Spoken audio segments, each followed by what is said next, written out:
waxaa hoos u dhac ballaaran uu ku yimi ganacsiga kala duwan ee xaafadda Islii kaasoo sababay cudurka COVID-19 oo baryahan dambe dadka laga helay ay soo badanayaan. Haddaba waxaa jira magaalada Nairobi ganacsato loo yaqaan waratada ee ku ganacsada wadada magaalada ayagoona furan jiray ganacsigooda saacadaha u dhaxeeya 4 galabnimo ilaa 9 fiidnimo. Iyadoo ay saasi jirto ayaa dawladda dalkani soo rogtay bando ku aadan halka saac ee fiidnimo ilaa 5 subaxnimo. Waxaan mikrofoonka la dhex jibaaxay ganacsatada loo yaqaan waratada ayagoona ka hadlay saameynta u geysatay bandooga fiidka hore iyo hoos u dhaca ku yimaaday ganacsigooda.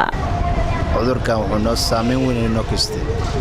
saameyntu noo geystay waxa kamid ah waqtiga shaqaysanaynin waqti ka duwan maadaama hal saac dili gaar la xaroodo ka hor la xaroodo waayo mid kale ganacsiga hoos u noogu dhacay custom fiican ma jiro suuqana sidoo hore ma hoos u sraca maaday dhaqaalaha hoos u dhacay adduunka dhan waana ka leexmaado laakiin waqtigii anaga markii hore 10 saac ilaa iyo 3 saacinimo 2 saacinimo is gaarin laakiin hadda waxa waay 10 saac diltigo waxa waay 10 saac diga oo 12 waa carrana ma shaqaysan marka 1 hour damayn aad u badan buu nagu yeeshay waayo waqti fiican baan anagu dhigan jirnay ilaa 9 iyo barkaan dhiganaynay haddana waxaan dhiganaynaa 9 hadaan dhiganana 11 waan ka tagaynaa iyo barka marka ayadoo dadkiina aysan soo bixin oo sidii la rabay soo bixin oo ayadoo dadkii wixii waxaystay ay waxooda dib u dhigteen oo waxyaalo ka cabsoonayaan ayadoo beecba noo kala jirin marka saameyn aad u fara badan buu nagu yeeshay suuqu baa nagu xumaaday shaqada waa boqolkii 50 hadda waa hoos ay u dhacday si fiican qalab dheer oo la xareeya oo weli xareeyan ay gaarin xarooda oo la hada saasa waa coronavirus waa cudur ilaahay iskeen waa amin salinahay Allah waa ilaahay ma nuurido cudur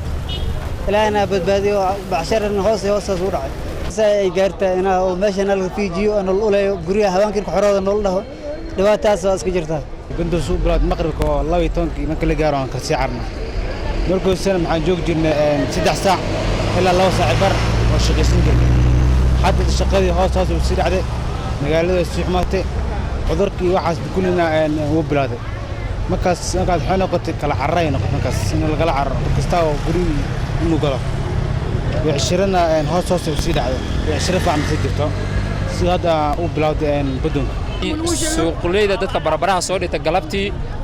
saameyn weyn ayuu nagu yeeshay maxaa yeelay annagu waxaan soo dhigan jirnay 10 saac baa la soo dhigaa 12 saacna waa xirnaa halka dadkan suuqleyda dib weyn ayuu ku hayaa ganacsiga markaa hoos u dhac weyn ayaa ku yimid dadkii gobolada ka imaan jireen ma imaadaan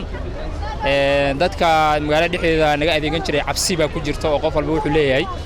wixii alaab ma gadan karo oo waa cabsanaya oo guriyaha laga soo bixi karo marka saas ay tahay saameyn weyn ayuu nagu yeeshay laakiin alxamdulillah